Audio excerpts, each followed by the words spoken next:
那时心情很复杂。一直丈夫被抓，儿子被抓，那种心情很难形容那时被抓又担心他们不能抓了，里面会遭到他们虐待吗？又担心。For the next 10 days, my mother and I never knew where both of them were. Never knew how were they.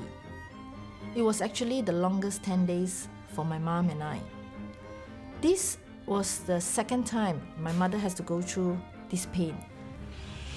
And during our questioning, of course, usual, they were trying to break us by all sorts of psychological tactics. They would tell me about your one Eng is doing badly, taking very badly, and physically.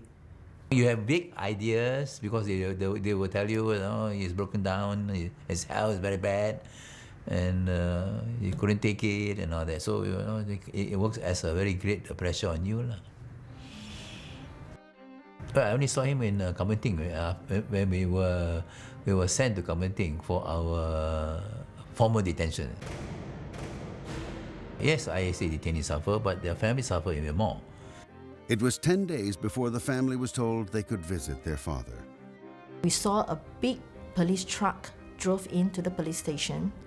The back door was opened. We saw a man handcuffed, blindfolded. That moment it was so difficult to describe.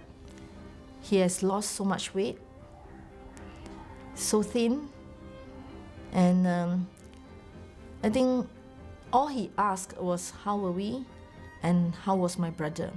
I think the person that he worried the most is my brother Guaning, who was detained don't know where.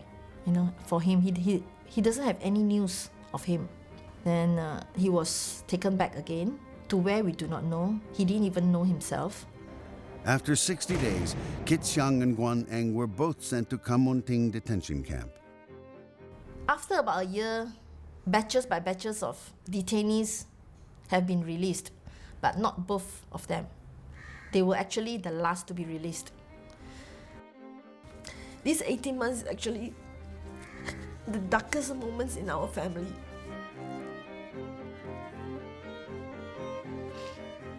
And because the food was not very good, we had some health problems, we were admitted to the Taiping hospital. And it happened that there were only two of us in the ward, my father and me. So the family came to visit us. And it was just like we were having a family together. A family get together, even though it was in hospital, under the prison setting.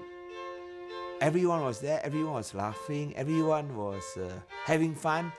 We all forgot we were in prison.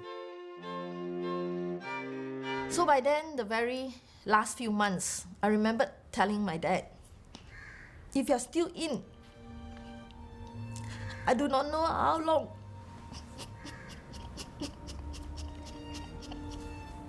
I do not know how long I can continue. It was actually very tiring for me to drive all by myself. But luckily, they were released after 18 months. But it was over now. Guan Eng and Kit Siang were ultimately released in April 1989.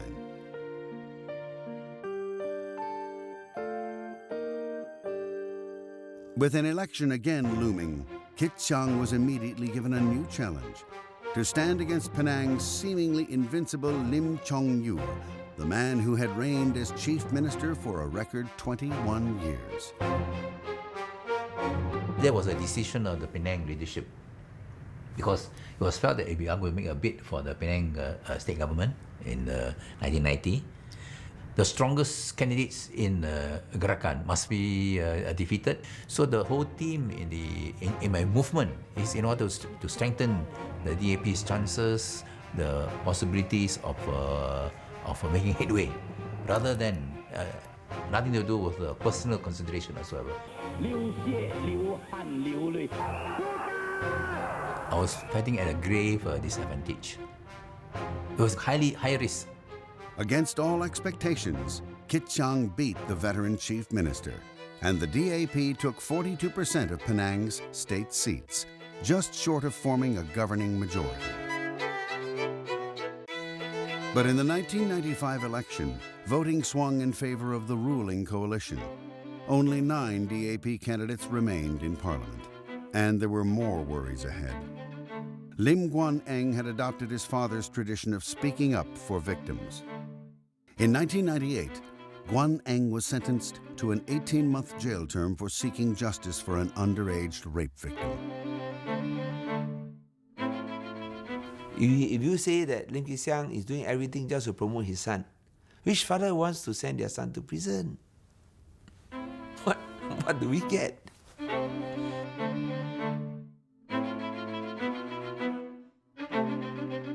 That was really tough for him, and I think he felt that responsible for going to prison. He didn't say anything to us. You could see it, and we could feel his pain and his suffering, and it was an extremely difficult time for the family. And there was a further blow to come. In 1999, the DAP entered a new alliance of opposition parties, energized by a surge of discontent over an economic downturn and the incarceration of Guan Eng and former Deputy Prime Minister Anwar Ibrahim. The Alternative Front won an unprecedented 47% of the vote, but it was not reflected in the seats won, and it was a shock to DAP. Kit Siang lost his seat in Parliament for the first time when he moved from 3-term Tanjong constituency to Bukit Bendera. And who would have ever expected Lim Kit Siang to lose in an election? He lost in 1999. A man who beat the Chief Minister of Penang, Dr. Lim Chong Yu in 1990, loses in 1999, loses his parliamentary seat. It was a devastating loss.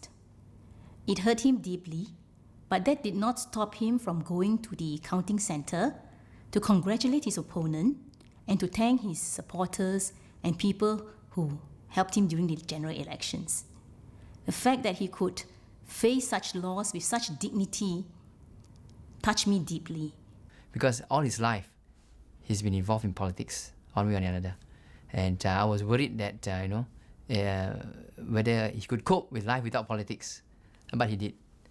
Yeah, but that was, a difficult time for him. And I think that would have been one of the darkest moments of his life. But he took it in the stride. And that was the verdict of the people. It had to be accepted. It had to be accepted. He had been MP from 1969 uninterrupted until 1999. Lost it. I find one quality which is very remarkable in Kit Siang. That is, he doesn't have or show any bitterness.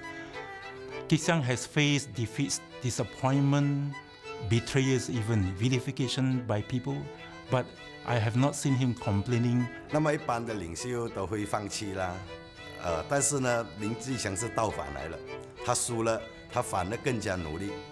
那时候啊，我们跟着他一直全马跑，而且一天可能跑3、4个不同的地方。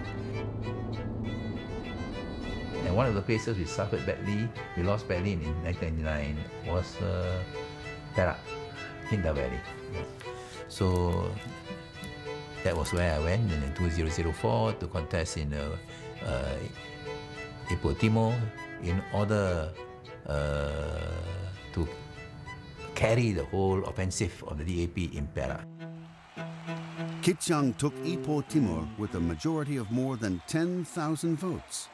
The DAP won 12 parliamentary seats, emerging again as the main opposition party, and returning Kit Siang to parliament as opposition leader.